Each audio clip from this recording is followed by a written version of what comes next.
Hello friends, good morning. आज का हमारा टॉपिक है व्यय। आज हम व्यय के बारे में पूरे डिटेल से जानेंगे कि व्यय होता क्या है।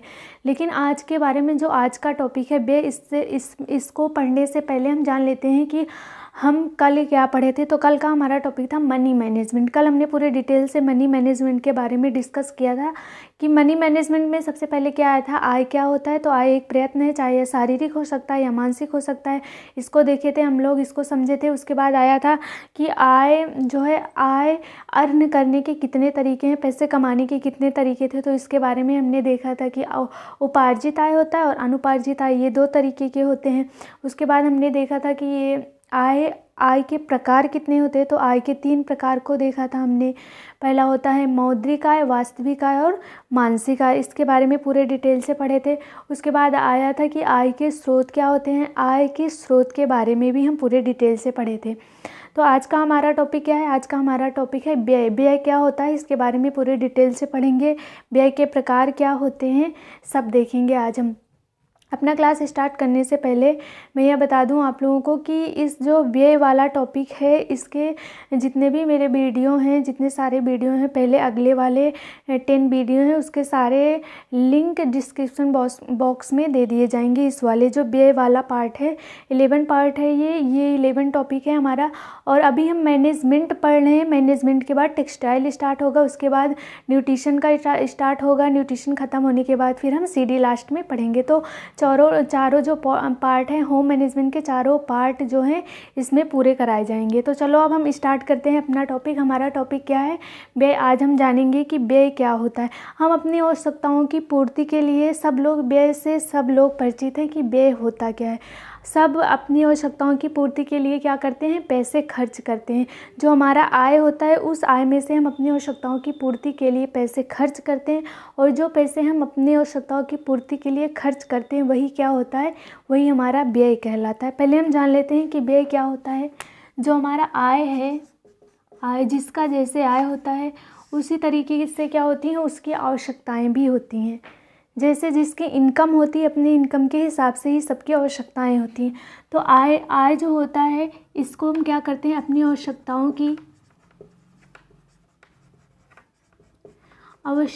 की पूर्ति के लिए हम क्या करते हैं, पैसे खर्च करते हैं। पैसे खर्च करते हैं।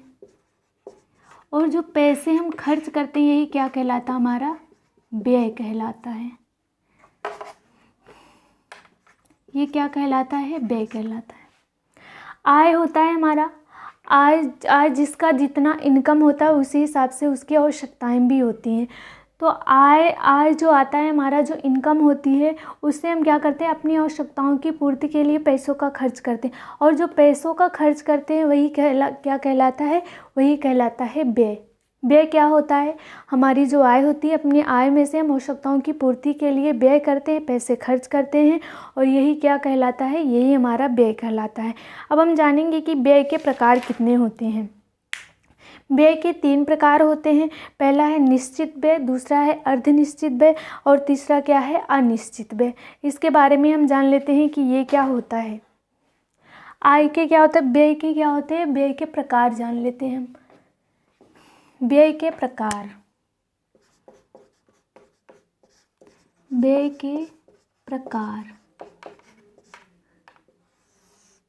व्यय के 3 प्रकार हैं। पहला है निश्चित व्यय, निश्चित व्यय। दूसरा क्या है, अर्धनिश्चित व्यय, अर्धनिश्चित व्यय। और तीसरा क्या है, अन्य व्यय या अनिश्चित व्यय। पहले यहाँ पे अनिश्चित व्यय,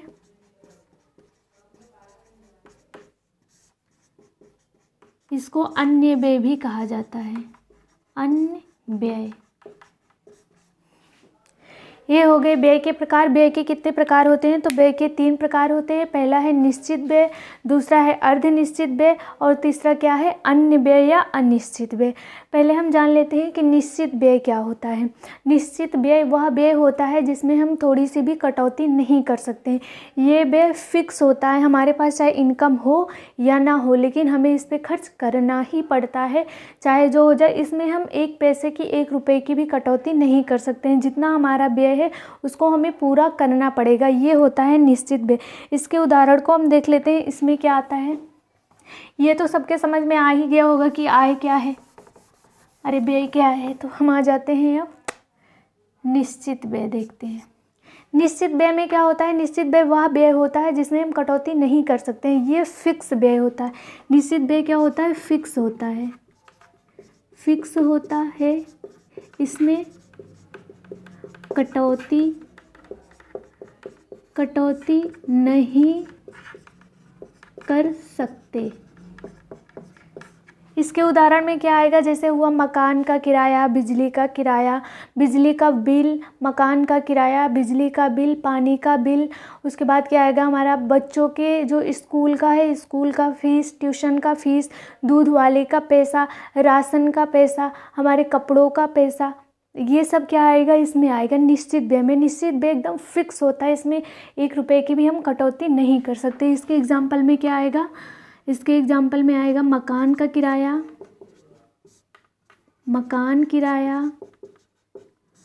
बिजली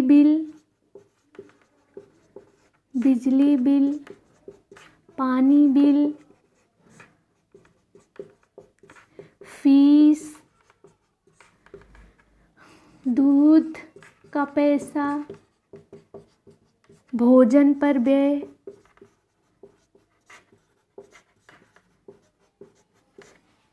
ये हो गया निश्चित व्यय। निश्चित व्यय में हम कटौती नहीं कर सकते। निश्चित व्यय फिक्स होता है, इसमें ये सब आते हैं। मकान का किराया हो गया, बिजली का बिल हो गया, पानी का बिल हो गया, फीस हो गया, दूध वाले का पैसा हो गया, भोजन पर होने वाला व्यय। ये सब क्या होता है? ये सब हो गया फिक्स, हो गया हमारा निश्चित व्यय होता है या फिक्स व्यय हो गया। अब आते हैं अर्ध निश्चित व्यय। क्या होता है? अर्ध निश्चित व्यय वह व्यय होता है जिसमें क्या होता है? इसमें लचीलापन होता है, ये परिवर्तित होता रहता है, इसमें कटौती की जा सकती है। अर्ध निश्चित व्यय क्या होता है? यह लचीला व्यय होता है। क्या होता है? ये लचीला व्यय है, यह परिवर्तित होता रहता है। यह लचीला होता है, यह परिवर्तित होता रहता है। फॉर एग्जाम्पल, इसको समझने के लिए सबसे बढ़िया एग्जाम्पल है कि मान लो कि जब हमारी इनकम बहुत अच्छी थी, बहुत पैसे हमारे पास थे, हमारे आय का स्रोत बहुत अच्छा था, हमारे पास आय अच्छी आती थी, तो हम क्या करते थे? बहुत महंगे महंगे कपड़े पहनते थे, बहुत बड़े घर में रहते थे और क्या करते थे? महंगी महंगी गाड़ियों में घूमने जाते थे हम। ये सब क्या हो गया? अर्ध निश्चित व्यय हो गया।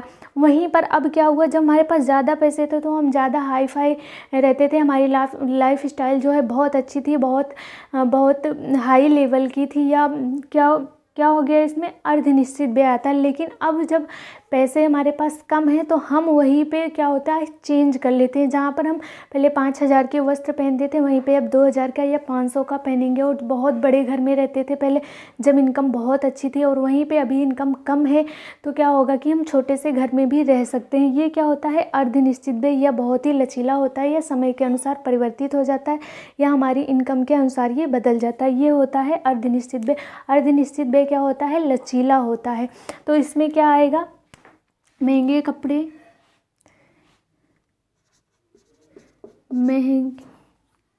इसके उदाहरण में क्या आएगा?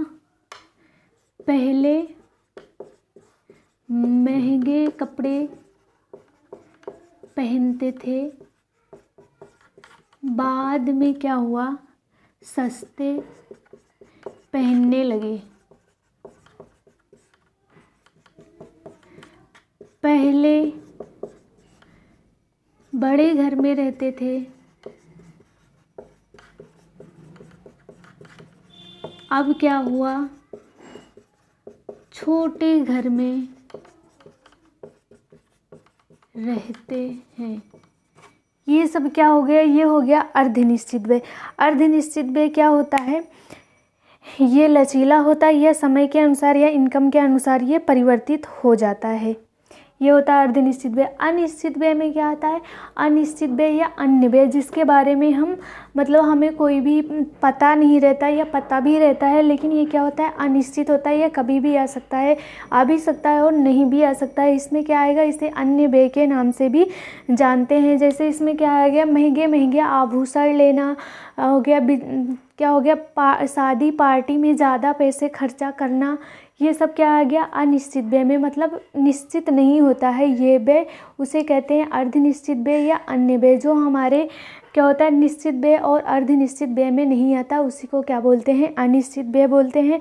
जैसे कि हो गया आभूषण खरीदना और विलासिता के संबंधित चीज़ें लेना, पिकनिक मनाना, बर्थडे पार्टी मनाना, उस पर ज़्यादा पैसे खर्च करना, कोई त्यौहार हुआ उस पर ज़्यादा पैसे खर्च करना, तो ये सब क्या हो गया, ये हो गया अनिश्चित व्यय या अन्य व्यय। ये सब अन्य व्यय में आते हैं। क्या हो गया, जैसे इसमें पिकनिक हो गया, पिकनिक हो गया, बर्थडे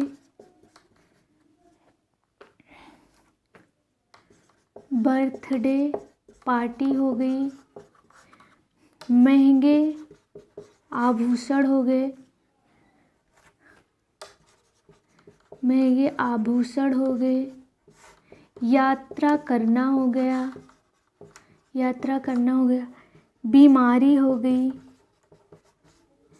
ये सब क्या होगा, ये अनिश्चित व्यय होता है। अनिश्चित व्यय में क्या होता है, जैसे हम कहीं घूमने गए, बहुत दूर घूमने गए, पिकनिक हो गया, बर्थडे पार्टी पे हम खूब खर्चा कर रहे हैं, महंगे महंगे आभूषण पहन रहे हैं, यात्रा कर रहे हैं, और क्या कर रहे हैं, किसी कोई घर में बीमार हो गया, तो ये सब क्या होता है, ये अनिश्चित व्यय होता है। ये निश्चित नहीं होता है कि क्या इस पे कितना व्यय करना है या क्या करना है, कैसे करना है।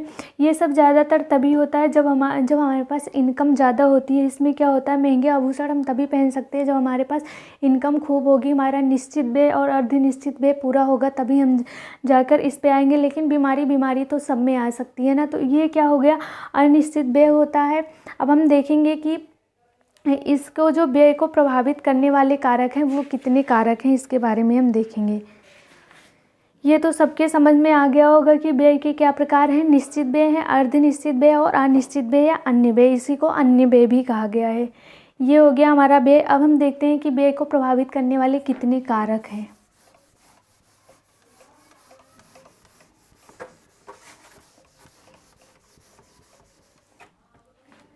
व्यय को प्रभावित करने वाले कारक, इसमें क्या आता है, परिवार का जीवन स्तर, और क्या आ गया, परिवार का आकार,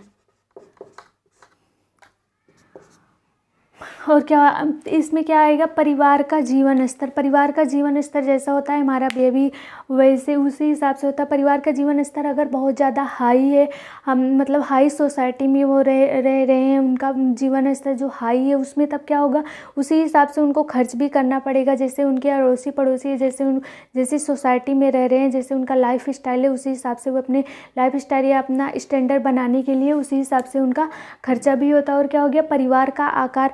परिवार के आकार में क्या आएगा कि परिवार जो है वो क्या है, जैसे उसमें परिवार के आकार में आएगा कि परिवार में कितने सदस्य हैं, बच्चे कितने हैं, ये सब आ जाएगा। तो जिस घर में परिवार का आकार जैसा होगा, बड़ा आकार होगा, छोटा आकार होगा, अगर छोटा आकार होगा तो कम पैसे खर्च होंगे, कम व्यय होगा। वहीं पर अगर बड़ा आकार होगा तो क्या होगा, सदस्यों की संख्या अगर ज़्यादा होगी परिवार में तो ज़्यादा व्यय होगा। वहीं पर अगर बड़े आकार में या परिवार के आकार में बच्चों मतलब बड़े आकार हो या छोटा आकार, अगर घर में क्या होता है, परिवार में बच्चे ज़्यादा हैं तो ज़्यादा व्यय होगा, वहीं पर अगर बच्चे नहीं हैं तो कम व्यय होगा। अब हम देखते हैं कि परिवार का स्वरूप कैसा होना चाहिए। ये तो हो गया परिवार का आकार, बड़ा आकार है या छोटा आकार है, परिवार में कैसे लोग हैं, बड़ा आकार, बड़ा है या छोटा। अब हम देखते हैं कि परिवार का स्वरूप कैसा होना चाहिए। परिवार का स्वरूप क्या है कि वो एकांकी परिवार है या फिर संयुक्त परिवार है, इसके बारे में हम देखेंगे कि परिवार का स्वरूप कैसा होना चाहिए। परिवार का स्वरूप,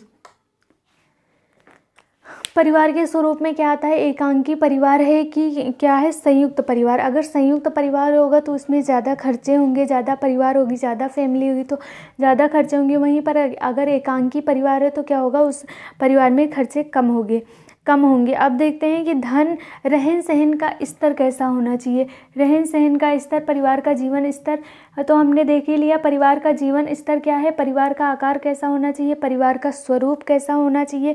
अब हम देखते हैं सामाजिक एवं धार्मिक परंपराएं क्या होनी चाहिए, बच्चों की संख्या कितनी होनी चाहिए, निवास स्थान एवं स्थिति कैसी होनी चाहिए, गृहिणी की योग्यता में क्या आएगा, वस्तुओं की उपलब्धता में क्या आएगा। तो हम देखते हैं कि निवास स्थान एवं स्थिति कैसी होनी चाहिए। निवास स्थान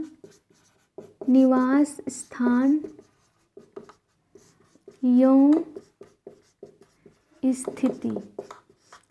निवास स्थान से क्या लेना देना, मतलब अगर कोई गांव में रह रहा है या कोई सिटी में रह रहा है तो उसके क्या होता है, उसकी व्यय में, उसके आय में बहुत ही फ़र्क पड़ता है, बहुत ही इफ़ेक्ट पड़ता है। कैसे, अगर कोई सिटी में, बहुत बड़ी सिटी में रह रहा है, मतलब महंगी सिटी में रह रहा है तो उसका क्या होगा, उसके पैसे ज़्यादा खर्चे होंगे, उसका आय ज़्यादा खर्च होगा। जैसे कि घर का किराया हो गया, आने जाने का किराया, खाने का, राशन का, सब चीज़ क्या होगा कि निवास स्थान जैसे जहाँ पे लोग रहते हैं उनके हिसाब से, उनकी सिटी के हिसाब से उनके पैसे भी खर्चे होते हैं। वहीं पर अगर कोई गांव में रह रहा है, गांव में रह रहा तो क्या होगा कि उसके पैसे कम खर्च होंगे। शहर में जो रहते हैं, महंगी सिटी में जो रह रहे होंगे उनका व्यय ज़्यादा होगा। वहीं पर अगर लो सिटी में रह रहे होंगे, मतलब छोटी सी सिटी में, कस्बे में या फिर गांव में रह रहे होंगे तो क्या होगा, उनके व्यय कम होंगे। ये हो गया निवास का स्थान। अब क्या आता है, गृहिणी की योग्यता।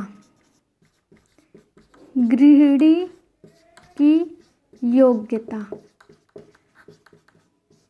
परिवार का जो व्यय है वो बहुत कुछ सबसे ज़्यादा डिपेंड किस पे करता है, गृहिणी की योग्यता पे। अगर कोई कुशल गृहिणी होगी, अच्छी गृहिणी होगी, पढ़ी लिखी हाउसवाइफ होगी तो क्या होगा, वो अपना सब चीज़ अच्छे से मैनेज कर लेगी।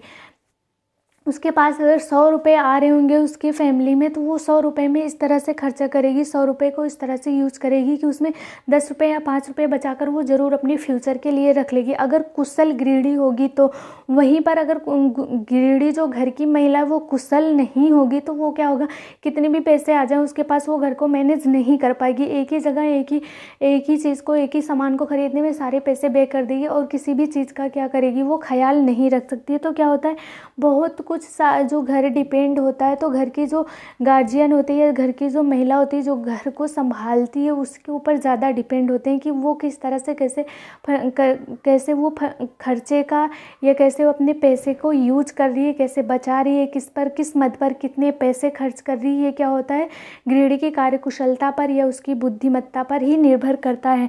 फॉर एग्जाम्पल, मान लो कि 2 फैमिली है, दोनों में 100 रुपये आ रहे हैं। एक फैमिली में क्या हुआ, इसकी एग्जाम्पल को, इसको समझने के लिए सबसे बढ़िया एग्जाम्पल है कि हमारा, मान लो ये 2 फैमिली है और दोनों में 4 मेंबर हैं और दोनों में क्या हो रहा है, 100 रुपये डेली के आ रहे हैं इनकम, है ना। और इस घर की गृहिणी क्या है, पढ़ी लिखी है, कुशल है, समझदार है, और इस घर की गृहिणी समझदार नहीं है, बिल्कुल भी समझदार नहीं है। तो क्या होगा, इस घर की जो गृहिणी है उसी 100 रुपये में हर खर्चे को, अपने सारे खर्चे को मैनेज कर लेगी, किसी भी तरीके से वो मैनेज करेगी। चाहे जैसे वो इस घर की जो कुशल गृहिणी है, जो समझदार है, जिसके अंदर बुद्धि है या बोलो कि मैनेजमेंट करने का कौशल है, जिसके अंदर, वो क्या करेगी, 100 रुपये को इस तरह से मैनेज करेगी, खर्चे को इस तरह से मैनेज करेगी। क्या होगा कि उसमें 5 रुपये वो बचाकर अपने फ्यूचर के लिए भी रख सकती है। लेकिन जो ये गृहिणी है वहीं पर क्या करेगी, एक ही मत पर, एक ही चीज़ पर सारे पैसे अपने खर्चे कर देगी। अगर मान लो कि वो क्या करता, मार्केट गई है वो कपड़े खरीदने, तो कपड़े इतने महंगे ले लेगी उसे, और किसी मद का ध्यान नहीं रहेगा कि मुझे और कहीं पे खर्च करने हैं। तो क्या होगा कि गृहिणियों को कुशलता होनी चाहिए, उसे होम मैनेजमेंट की पूरी नॉलेज होनी चाहिए, तब जाके वो अपने घर को, अपने परिवार को अच्छे तरीके से चला सकती है। तो क्या होता है, गृहिणी की योग्यता, जो हमारा व्यय है, जो परिवार का व्यय है, वो बहुत कुछ गृहिणी की योग्यता पर भी निर्भर करता है कि गृहिणी अपना सब कुछ कैसे मैनेज कर रही है। अब क्या आएगा कि परिवार में क्या होगा कि परिवार की सदस्यों की संख्या कितनी होती है। कुल परिवार का आय हम देखेंगे कि कुल परिवार का आय कितना है। परिवार